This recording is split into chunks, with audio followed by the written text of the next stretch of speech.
Bueno, pues nosotros seguimos hablando aquí porque obviamente en este tipo de negociaciones nadie da puntadas sin hilo y uno ya se preguntaría si es que nos estamos encaminando mucho más que tratar de que el pueblo cubano consiga esa ansiada libertad si llegara a esa época del deshielo que se hizo la prueba de hielo, nunca mejor dicho, con Obama y que, bueno, fracasó estrepitosamente. Ahora, yo quisiera preguntarles, esta reunión, este diálogo sobre el cumplimiento de la ley que está por producirse, como tú muy bien decías, en Cuba. ¿Por qué en este momento? ¿Y de qué diálogo y de qué ley se va a hablar? Bueno, tú recordarás que cuando se produjo la Cumbre de las Américas, que López Obrador la saboteó y lideró una protesta contra No Biden, que casi la hace fracasar.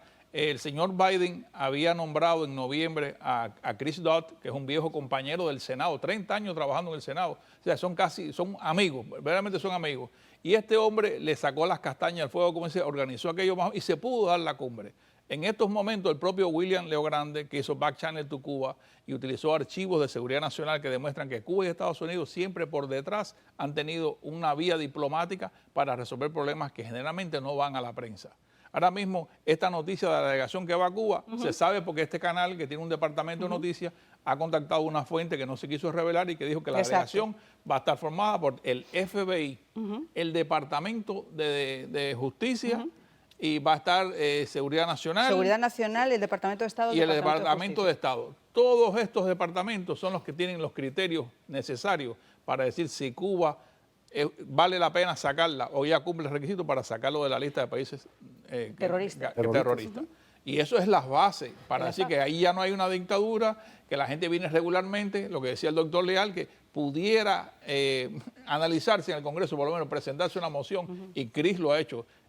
Chris Dodd lo ha hecho varias veces, ha dicho incluso que debe suspenderse el bloqueo. Así que esa delegación puede tener ese fin. Bueno, hay otro tema también, y ahora voy a pasar más con el tema migratorio, que es el tema de Western Union. Cuando Donald Trump decide paralizar esas negociaciones es porque queda demostrado que los militares GAESA están llevando una buena tajada de ese dinerito que usted en su casa manda a su familiar en Cuba, y dijo, ¿sabes el qué? Para alimentar o retroalimentar una reinvolución, mejor vamos a suspender esto. Sin embargo, ahora parece ser que se quiere nuevamente volver a poner ese programa con ¿Y en qué momento? Ese es el tema. ¿En qué momento? En un momento en que se está produciendo una organizada migración masiva que le conviene al gobierno cubano por dos razones. Primeramente, porque baja la presión social, que hay una tensión muy grande, la gente está muy descontenta, tienen una crisis energética salvaje, que por cierto ahora en febrero vuelven a sacar plantas del sistema para poderlas reparar. Y ¿van a tener casas para repartir? Sí, ahora? bajo esas condiciones que Western Union vuelve en un programa piloto. No debe ser, ya ellos conocen cómo funciona Cuba, claro, y están permitiendo ahora hacer envíos directamente desde locales como Sedano, farmacias, etcétera. Pero fíjate, es el llenado de planilla que se envía y se da un recibo y un ticket. No se está permitiendo el envío online, que es una plataforma que funciona perfectamente si el receptor estuviera autorizado por el Departamento del Tesoro. En este caso es Orbit, que Cuba lo creó, es una sociedad anónima que no se sabe quiénes son sus miembros, y por eso que Western Union ha sido tan precavido en decir que es un programa piloto. Ahora, Ángel, lo que está claro es que Cuba no pierde nunca. Y en este caso lo consiguió con el libre visado cuando Nicaragua aceptó que llegaran nacionales para llegar a este país. Logró presionar a Biden por ese lado, con esa masificación de cubanos que estaban llegando a través de Nicaragua. Y ahora lo que está claro es que con ese éxodo, no solamente, como decíamos, van a tener muchas casas para poder repartir a los pocos que se queden, porque la parte social se libera, sino que además las recargas telefónicas, el dinero que la gente que esté llegando va a comenzar también a mandar a Cuba. Es una forma de obtener ingresos que también hay que pensar.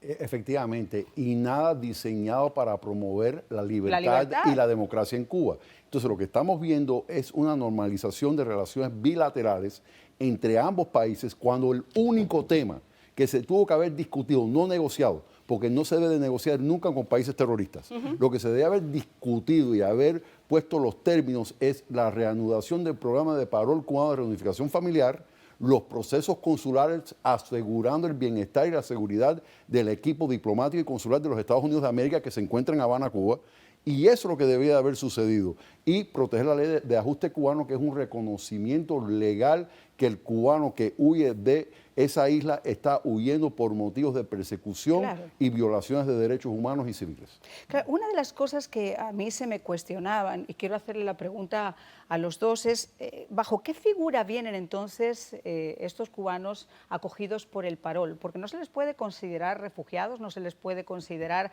asilados, y por otro lado, todos los países están en la obligación de acoger a los asilados. Este país no puede hacer la excepción. ¿Por qué hacer la excepción con los cubanos? ¿Eso no se podría rebatir en una corte, abogado? Sí, indiscutiblemente, porque estás incumpliendo con la Convención de Refugio del año 51, que los Estados Unidos firman los protocolos del año 67, el presidente Johnson lo firma en el año 68, y privar a una persona que llegue a la frontera americana, a tierra americana, la oportunidad de al menos poder demostrar que es posible candidato de asilo o refugio, es una violación de nuestros compromisos internacionales, de ley doméstica y de las regulaciones domésticas. Así que, y todo este programa depende de la existencia del título 42, que precisamente les priva la oportunidad de pedir asilo.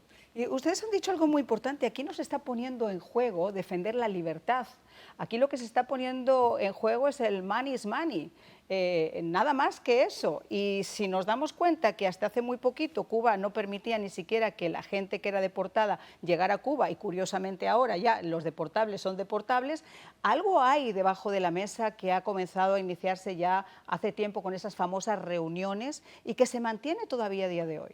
Hay algo, y debe ser muy feo, porque yo quiero recordarle al público que Cuba es una dictadura militar que apoya a Rusia en la invasión a Ucrania, algo que Estados Unidos parece olvidar constantemente y que destaca una inconsistencia en la política exterior de este país. Yo creo que esa delegación debería discutir con Cuba no solamente eso, sino básicamente la libertad de todos los presos políticos y de todos los ciudadanos que están sin proceso judicial debido, retenidos por expresar sus opiniones que están recogidas por la Constitución y que el gobierno se niega a reconocer. Es decir, que es una situación bien difícil en política exterior.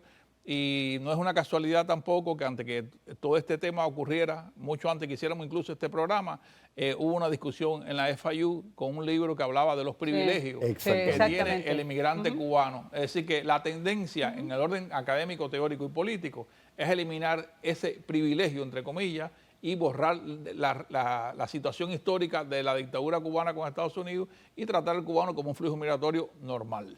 Bueno, quizá unas circunstancias que muchos de estos desmemoriados no están tomando en cuenta es que si fueran deportables nuevamente muchos opositores políticos y esa figura del asilado no existe, aquí no estamos hablando solamente de un miedo creíble, estamos hablando de la muerte, estamos hablando de la posibilidad de que muchos de ellos sean asesinados, y eso es una responsabilidad que yo me imagino que si se piensa fríamente ningún gobierno quiere cargar con ella. Efectivamente, y lo que más me preocupa y me duele, sinceramente, de todo esto, es que por un problema político, de un descontrol fronterizo, por un sistema colapsado, que no se ha manejado correctamente, se están entregando... Por un pulmón abierto. Exacto, los principios de nuestro país, que es un país de inmigrantes, y es un país donde las personas deben de poder buscar asilo o refugio si califican.